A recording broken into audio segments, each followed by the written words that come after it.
nem todo mundo no Centrão quer operar com esse modelo. Prefere um modelo, por exemplo, mais municipalista. Eu tenho certeza que se eu conversar com o Kassab, que é do PSD, ele vai preferir esse modelo. Houve um presidente da República que já atendeu, vamos dizer, que já atacou o interesse do Centrão uma vez, de uma maneira muito clara, que colocava prefeito do Centrão na cadeia. Foi o Fernando Henrique Cardoso passando a lei de responsabilidade fiscal. Como é que o senhor, se eleito for, o senhor está numa missão, partido menor, né?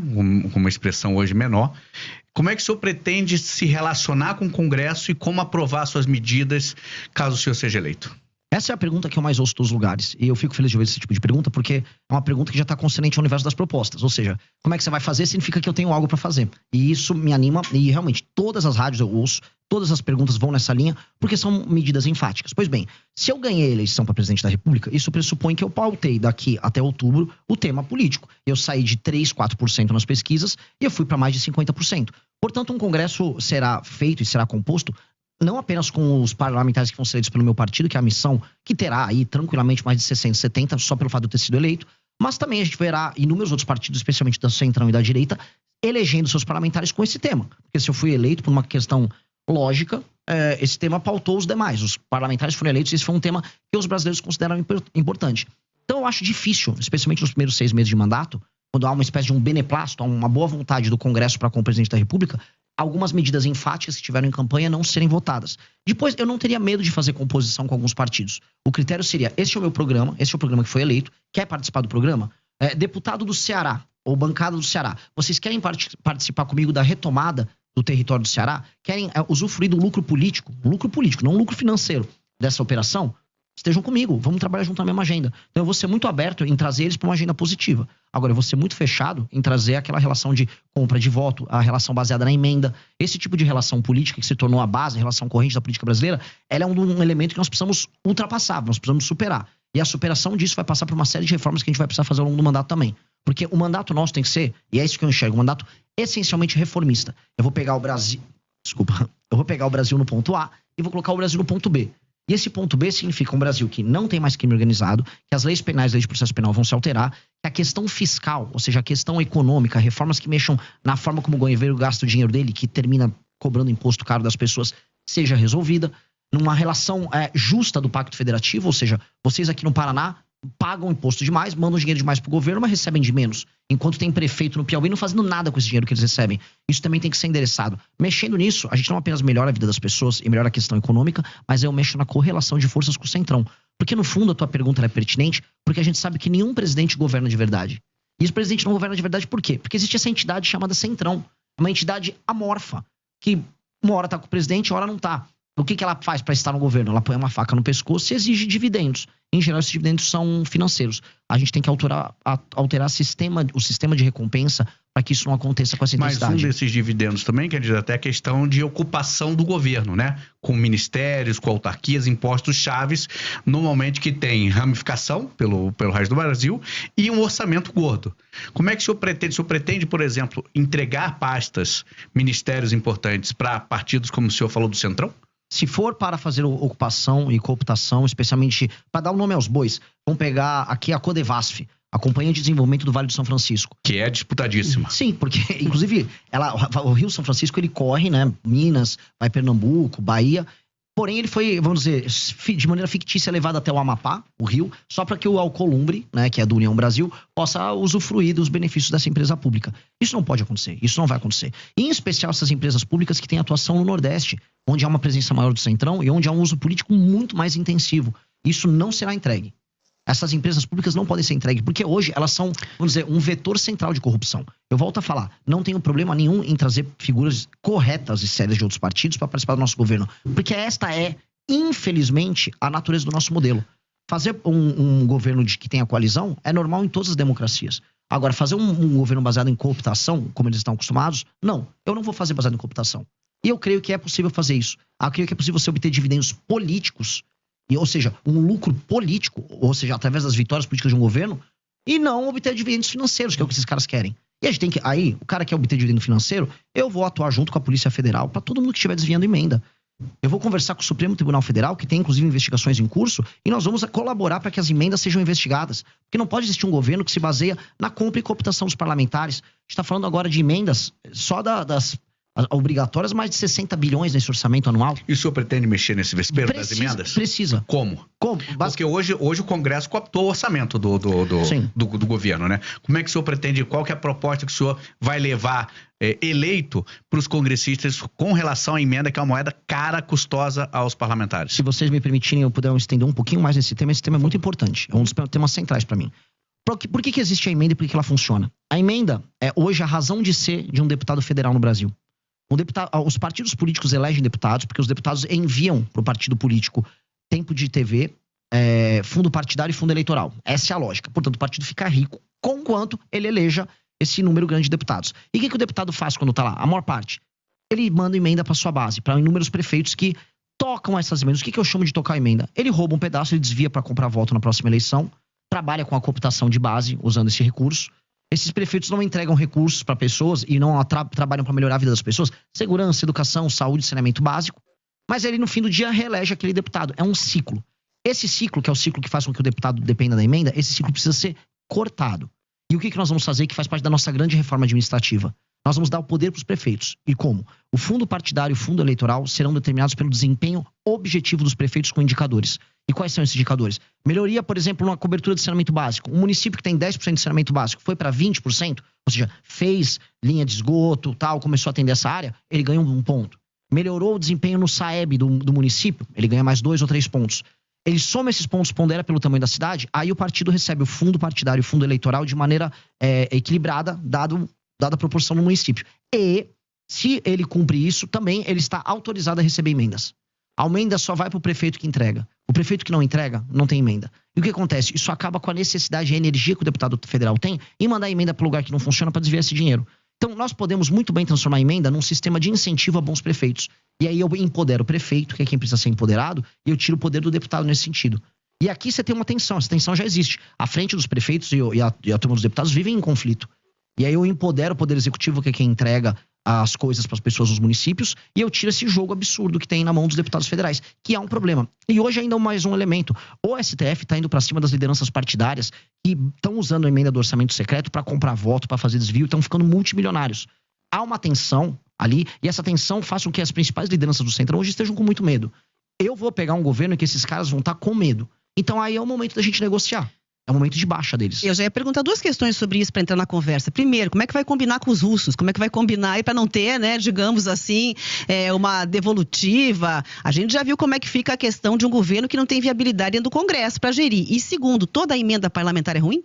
Nem toda emenda parlamentar é ruim. A emenda que é obrigatória e que ela é cumprida de maneira transparente, ela pode entregar um papel. Agora, a emenda do orçamento secreto, ela é ruim. A emenda do orçamento secreto, assim, nada que precisa necessariamente ser secreto vai ser bom.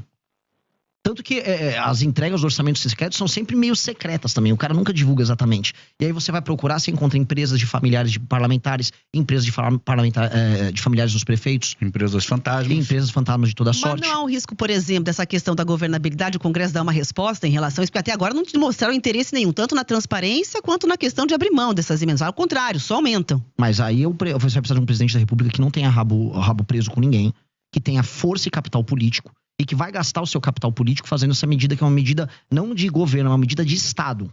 Essa é uma medida que altera o Brasil. Eu vou te dar um exemplo simples. Houve um presidente da República que já atendeu, vamos dizer, que já atacou o interesse do Centrão uma vez, de uma maneira muito clara, que colocava prefeito do Centrão na cadeia. Foi o Fernando Henrique Cardoso passando a lei de responsabilidade fiscal. Ora, o Fernando Henrique Cardoso conseguiu isso nos anos 90. Nós podemos conseguir isso também. Ou seja, se eu ganho a eleição presidencial e eu vou para cima do enfrentamento ao crime organizado, a gente pode ver que tanto que o Bukele, o próprio Milei teve um pouco desse efeito, você ganha popularidade, você ganha capital político. A questão é, o que o presidente da República faz com o capital político que ele acumula? Alguns ficam, não, vou manter o tempo todo, que eu tenho que pensar na próxima eleição de prefeito. Se eu acumular esse capital político de popularidade e de respeitabilidade, eu vou gastar ele todo fazendo uma reforma que altera a dinâmica da política do Brasil. Porque isso vai impactar na qualidade das prefeituras, para a vida das pessoas nas cidades serem melhores, e vai mexer no sistema político para que o Centrão perca parte desse poder. Isso precisa ser feito. E eu vou ter apoio de inúmeros partidos. Veja, mesmo alguns partidos do Centrão vão preferir o meu modelo. Nem todo mundo no Centrão quer operar com esse modelo. Prefere um modelo, por exemplo, mais municipalista. Eu tenho certeza que se eu conversar com o Kassab, que é do PSD, ele vai preferir esse modelo. Então não é todo o Centrão que quer viver disso. Isso aqui é um modelo que o baixo clero do Congresso adotou, que é a forma que permite que um deputado, em geral, semi-analfabeto, burro, pouco comprometido com o funcionamento da cidade dele, desvie grana, põe um dinheiro no bolso e se reeleja com a compra de voto. Ou seja, o Brasil está sendo tomado por parlamentares e administrado por parlamentares absolutamente corruptos. São eles que não deixam o Brasil andar. E são eles que a gente vai combater. Então, mesmo dentro do parlamento, há quem seja contra. E nos prefeitos e na sociedade civil, isso é facilmente, vamos dizer, isso é fácil de explicar e eu vou conseguir convencer. E eu vou gastar meu capital político com isso. Agora, candidato, o senhor falou e citou o presidente El Salvador Bukele. O que o senhor vê nele, ou o que o senhor se inspira? Qual que seria a sua proposta para a segurança fazendo esse paralelo com El Salvador que o senhor citou? O que eu gosto muito dele foi o fato de ele ter sido muito enfático no enfrentamento ao crime organizado e ter entendido que território de uma nação é o território de uma nação. Não existe espaço paralelo, não existe território paralelo.